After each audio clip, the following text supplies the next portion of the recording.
Hello, Cupcakes. It's Wednesday, it's New Comic Book Day, so we're back with lots of books. We've got some Free Comic Book Day books too because couldn't go to the store on Saturday on Free Comic Book Day. So my stores saved the books for me and I collected most of them today. So yeah, let's dig in because we've got a lot of books to go through. Stay tuned.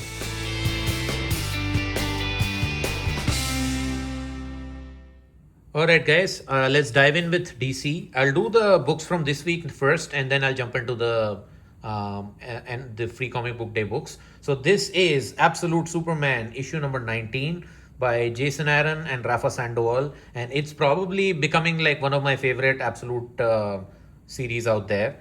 This is issue number 19. Can't believe it's already 19 issues. And this is the second part of the King Shazam arc, right? So in the last issue, we found that there was a fight between Lois and basically Talia al Ghul and Ra's al Ghul, and they ended up releasing King Shazam, Set Adam, Black Adam, King Shazam from his prison, and this whole issue focuses on it's basically a one-on-one fight between King Shazam and Superman. So he's just arisen like after like hundreds of years of sleep, and he's trying to figure out this new world, why he was imprisoned, and he just unloads on Superman, and Superman doesn't know what to do. And the whole confrontation is what is basically the core of at the heart of the issue, and also like how it's resolved. And there's some great action sequences, because a lot of characters also pop in, a lot of surprise entries. There's also like a little bit of a backstory for John Henry Irons or Steel, which I really enjoyed part of this. And yeah, again, it's an all-out war between the two titans, with John Henry Irons thrown in the mix. So you've got great action sequences like this where they go like subsonic, supersonic, transonic, hypersonic, it's so kinetic. And Rafa Sandoval is back on this artwork on this, and I'm so happy for it. He draws this is like Absolute Batman. So this is the first time like Absolute Batman is part of the Absolute Superman issue. But like I said, it's kinetic, it's dynamic. I had a lot of fun with it. The artwork is so sublime. Jason Aaron moves the story through breakneck pace, right? So yeah, so this particular panel is where King Shazam punches him and he goes like 1100 miles away. That is how strong he is, right? So he's a really good villain, really good bad guy for Superman to fight. And yeah, I've been loving this, I've been digging this. But this is Absolute Superman issue number 19, and that's a Jeff Dekal variant. So that's a variant cover. I really fell in love with this. There's also a King Shazam variant. I wanted to get that, but I this appealed more to me, so I got this. All right, next you have Batman issue number 9 by Matt Fraction and Ryan Sook. So Jorge Jimenez is doing the artwork on this, but this is a fill-in issue, kind of like where a fill-in artist comes in. So Ryan Sook is doing the art on this. So I am not pulling Batman regularly. I'm catching it upon it on trades. But why did I get this is because this is like the first part of the next level Barbara Gordon breakout book. So this is the prequel to that. So it's very Oracle centric, right? What is happening here is that Mayor Vandal Savage has outlawed all these costumed vigilantes. So they're after all their and they know the location of all their warehouses. So because all the Bat family and Bruce Wayne, they have a lot of these warehouses where they keep their stuff, like their technology, their gadgets and everything. And they're raiding all these. So Vandal Savage and the police are raiding all these warehouses.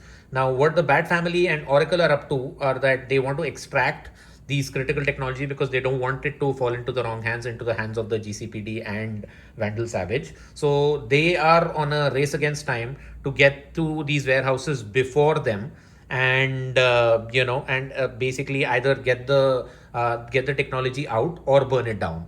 One of the two options, right? So it's a race against time, and Oracle is in her clock tower, the very famous Oracle clock tower, and she's guiding all these different teams. So you've got spoiler Batgirl, Stephanie Phillips. You've got the Robin, and you also have this guy, Jace Fox. So you've got all these characters who are trying to get stuff out, and Barbara Gordon trying to guide them. And this, like I said, is a prequel to the Barbara Gordon Batgirl stuff. So something happens probably you might have guessed if you've seen that, that she ends up in prison, and that's how now she has to break out. But this story will tell you how that happened and what exactly went down, right? And it's a kinetic issue. Matt Fraction's storytelling is like top tier. And at the same time, I thought that I will miss Ryan's Jorge Jimenez's art on this, but Ryan does a very decent enough job on this. So really excited to check this out. Look at that art about Batman flipping, and this guy's like, with his chain gun trying to shoot Batman. That's kinetic, that's dynamic, that's amazing. So yeah. But anyway, guys, that's issue number 9. Batman, one will fall, and we know who it is. It is Barbara Gordon, Batgirl. All right. Then we've got 2 image books. So this is She Spawn issue number 1. This is the Francisco Di Martina cover. So I really like this style of art, like the digital style. I really like the She Spawn character. I have all the Scorched trade paperbacks, but I haven't read them yet. I was more into the gunslinger side of things rather than this, but I've always loved Jessica Priest She Spawn. So this is like probably continuing her outing with the Scorched team, and like We Are the Scorched, that's where it begins. So I don't know if I need to read Scorched before jumping into this, but it was by Gail Simone, so I was like, at least I need to give issue 1 a chance. And so again, artwork is kinetic and dynamic. I am reading the Violator book, Spawn book from the series from the 2025, and I'm really enjoying it. I think that was also like that is done by Mark Andreyko and Peter Kowalski. This one, I just saw it like on the comic book rack, and I was like, I'll dig this cover. So, and it's Gail Simone, so whom I like a lot. So, and art is by Iggy Guerra. I'm probably butchering that name, but yeah. So the artwork looked fine to me. So I was like, at least this is a new She Spawn book. I'll check it out. But this is She Spawn issue 1 for you guys. Okay, the next one is probably the, there has to be a FOMO book every week these days. This is probably the FOMO book of this week. It's called If Destruction Be Our Lord. This is by Matthew Rosenberg, and Mark Elijah does the artwork. So yeah. And so what this is about is Andy McDonald on the art. So what this is basically, so you've got a society full of like cybernetic organisms, so all robots basically in the future, and there is one robot, like I think he's Abe Lincoln, and it's about his journey to figure out like, how did humanity die and what the hell went down, and and he's despised by all these other robots. Now why is he like Abe Lincoln, or like why does he like he looks like Abe Lincoln? Why is he an Abe Lincoln robot? And does he have the same values, core values and stuff? It looked like a sci-fi issue, like, deep dark sci-fi with robots in the future, and, this Abe Lincoln robot trying to figure out like his place in the world. So I don't know. I found the concept exciting. I'm going to give issue 1 a shot. It seems to be a little bit thicker than the usual image issues. So I hope that it's giant sized. So it's got extra pages, I guess. I can't tell. But yeah, the art looks nice, fine enough. And yeah, you've got an Abe Lincoln as a robot. So, I loved Abe Lincoln Vampire Hunter. Now it's Abe Lincoln Cyborg Slayer or something. So I'm going to give it a shot. So anyway, but that's If Destruction Be Our Lord, issue number 1 for you guys. Okay, then from Marvel Comics, we have Daredevil issue number 2 by Stephanie Phillips and Lee Garbett. So this is, so in issue number 1, we had this guy Omen, who's basically this villain. He shows up at the end and he beats the crap out of Daredevil and tells him that Matt Murdock has to die. So this whole issue is Daredevil basically figuring out like who this Omen character is and why is he after Matt Murdock, right? So he goes to like, he meets Leland Owlsley, another popular Daredevil villain, and he beats the crap out of them, trying to figure out like, what's going on. And meanwhile, there is another subplot which is going on with this detective guy who's basically investigating a serial killer who basically plucks out people's eyelids, right? So you've got multiple storylines going on. The Lee Garbett artwork is kinetic, it's dynamic. The Stephanie Phillips story is still on issue 2. So it's too early to tell like whether this is a good or a bad run, right? But I'm enjoying it for now. It's just 2 issues in. So they're just doing a lot of world building at the moment. But this is Daredevil issue 2 for you guys. Okay, next we have Red Sonja, a new Red Sonja series, right? So this is the Sayer cover. So there are a lot of covers. I wanted to get the Mike Ruth cover, but unfortunately my store didn't order it, so I don't have it. But I'm going to reach out to Mike Root directly. I reached out to him, so he's going to save a copy for me. So I'm going to get the Mike Root cover. This one is by Rory McConneville and D Boney. It's again a new Red Sonja series. So what Dynamite does is, so anybody can jump in. So it's a fresh starting point for everyone. So I'm not very familiar with either Rory McConneville or Pablo Di Boni, the creative team. But I love Red Sonja. So if it's a new Red Sonja story, I'm at least going to dive in and check out the first couple of issues. So this one is so what I know a little bit of the premise of this is basically about Red Sonja meeting this prince guy who's kind of sort of who's been exiled from his kingdom. So his kingdom is taken by this group called the Rising Sun. So he teams up with Red Sonja, and basically they're trying to overthrow this group that basically conquered their kingdom, right? And they meet this and apparently people are after this girl who's probably has a blood of the sorceress, and they want to use that blood to resurrect like a demonic creature to go against the king's armies also. So they befriend this girl, and they're trying to save her, and at the same time confront this Rising Sun organization. So yeah, so again, art looks fine. It's not as stellar as Luke Lieberman or Frank Thorne, but it's pretty serviceable. It is good. So I am invested. And new Red Sonja series, and yeah, there was a new Ben 10 series also, which apparently my pal Paperback Dan is really interested to check out. So he'll do a review on that probably this evening sometime. So please be sure to follow Paperback Dan as well. But anyway, guys, this is Red Sonja issue number 1 by Dynamite. All right, then the last book we have, at least from the New Comic Book Day Hall, is Savage Sword of Conan, issue 14. I have all 14 issues of this. This is Jim Zub and Ivan Gill on the art. So again, these are all self-contained stories, but they have like all the gore, all the nudity, all the adult stuff you can handle. And look at this, man. Look at this. Nick Markinovich's, pulp art. So this is Conan at completely unleashed. Jim Zub is doing a story, and then Ivan Gill art is amazing, man. Look at this. Look at the detailing on this black and white format. They totally make use of this, of this format. I have been impressed by every single issue. All 14 issues have been bangers. They don't always have Jim Zub. Some issues feature like Roy Thomas. Some issues feature Jason Aaron on the writing duties. But all of them have been bangers. From the art side, you've got Doug Braithwaite, Rob De La Torre. You've got Ivan Gill. So, and you even had Liam Sharp on a couple of issues. So again, kinetic, dynamic, sword and sorcery, extreme, this is my jam. This is what I grew up on. My first movie was Red Sonja, the Bridget Nielsen one in 1983. I saw it like on a small television set in my dad's house. And that was, it still remains. That's why Red Sonja is still my favorite character. I feel like, and Conan also, the Arnold movie was amazing. So I guess like, it gives me nostalgia, but also what Conan does is like, you can pick up any Conan issue in 2026 or in 1983, and you can just read them, and they're basically the same, right? So because the character, it's all medieval times, right? So there is so that's what I like about Conan. You can just pick up anywhere, drop anywhere, and you'll be fine, right? Of all these Conan issues. But again, kinetic artwork, dynamic story. And I think this has a main story, which is basically, they usually give a table of contents.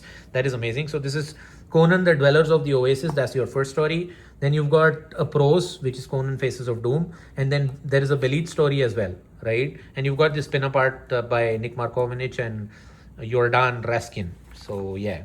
So again, I am digging Conan. I love this kind of artwork, this use of the pencils and the use of the coloring and this black and white artwork. Like, this is totally my jam. And look at the back also, you get this art, which is so good, man. You got the babe, you got the monster, and you got Conan. So yeah. Okay, now that we're done with the New Comic Book Day reviews, let's take a look at the free Comic Book Day issues I got. So I got this is the Energon Universe one, which is basically detailing what's going to happen in 2026 in Mask, Transformers, Void Rivals, and G.I. Joe. So there's going to be a new Mask series by Dan Waters and Piper.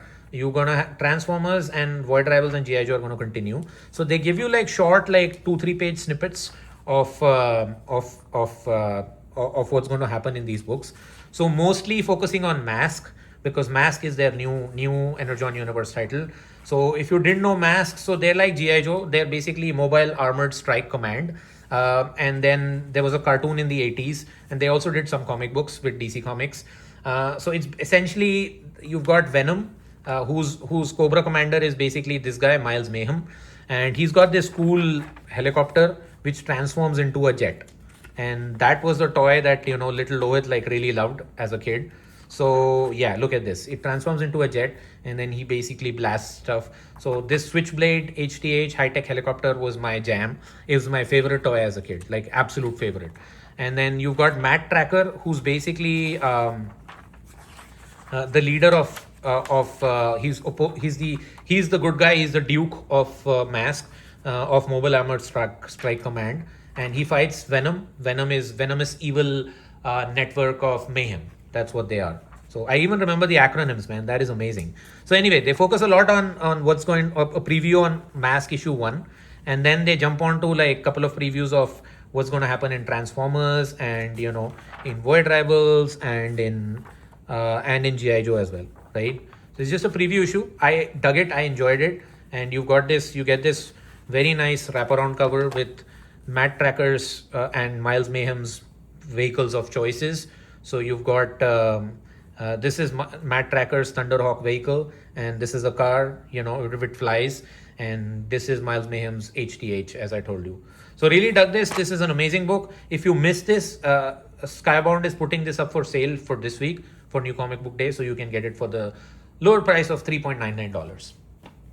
Okay, next we have Dungeon Crawler Carl. So this is a very famous book by Matt Dinnerman.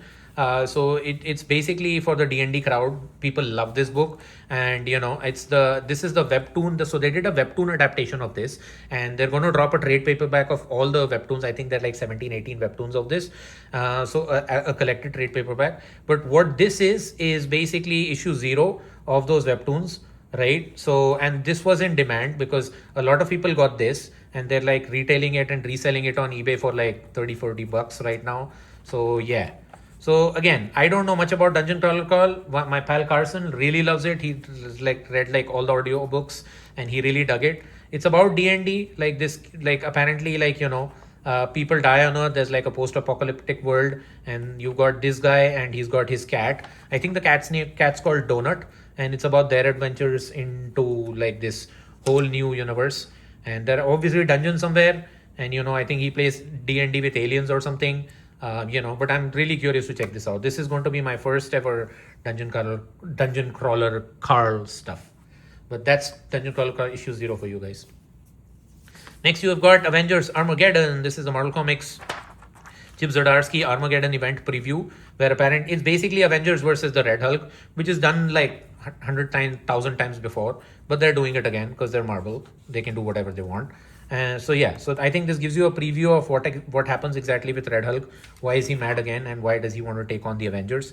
Art looks cool, and you got your favorite Avenger characters. I don't know who's doing the art for the main series.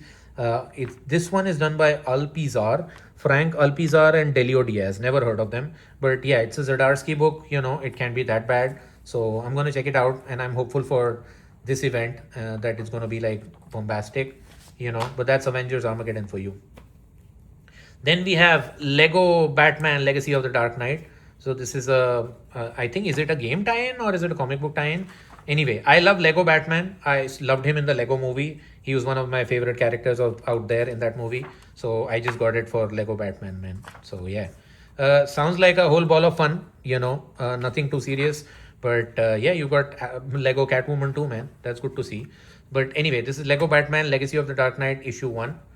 Then you have Keen Spot. So I never got into like Mark Spear monsters. I heard that the artwork is sublime because he's this painted kind of an art, but I never read it. A couple of friends of mine have said that the artwork is sublime. That's why you buy the book for. The story is kind of okay. It's not bad by any means, but look at this. Look at this. This is Maid Cafe by Mark Spears. Oh my God. So I guess I bought it for Mark Spears' art. I'm a big fan of Mark Spears. And yeah, I don't know what exactly this features or focuses on. Like, is it like a Of course, I guess it has to have some sort of monsters. I don't know if it's a new issue or an existing one. I have no idea. There's like an interview with Mark Spears probably, and then you have this. So again, I don't know what this is. I guess it's just a preview of Mad Cave. This is published by Keensport? I guess Keensport Books basically. Yeah, so curious to check this out too. Then we have World of Archie and Sabrina and Betty and Veronica. I used to read Archie as a kid. Like it was like when I was a teenager, it was my jam. So again, this was just like, being offered to me. So I was like, okay, I can read an Archie book. Let me see. It's been years since I read a good Archie book. So, let's just read that. It's got the Shield too. So they had their own superhero universe. I think it was called Impact Comics or something. But yeah, curious to check this out too. This got like a couple of stories from the Archie universe. So Dan Parent, he's an Archie veteran. And you've got, I don't know any about, but I do know Dan Parent is like a veteran. So yeah, curious to check this out too. Okay, then we have Road to Slaughter, Something is Killing the Children by Boom Studios.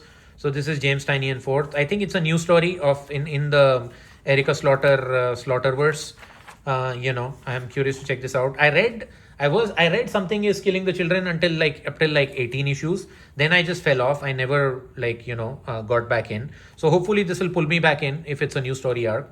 Again, the artwork looks still, the style is the same, and the characters look like, it's like a Buffy the Vampire Slayer, a little bit more darker. But yeah, I'm curious to check this out. I'm excited for this.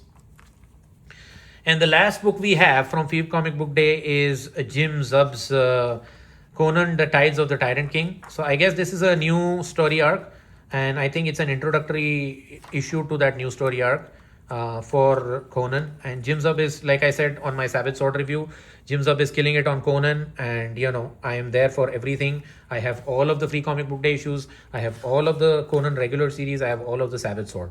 So at this point, I'm super invested in Conan. It's one of the best titles out there. And this is a new story. Who is the artist on this? Artist, let's check out the art. I know it's written by Grimzo. Howling Jesus Moreno. So never heard of him, but yeah, his art looks very sublime. And yeah, and always up for sword and sorcery, man. But okay, that's basically the last book for Free Comic Book Day. So again, lots of books to read. So I'm gonna go and read them. But you guys, please check out the video, like this video, share with your friends, and catch you in the next one, guys. Take care.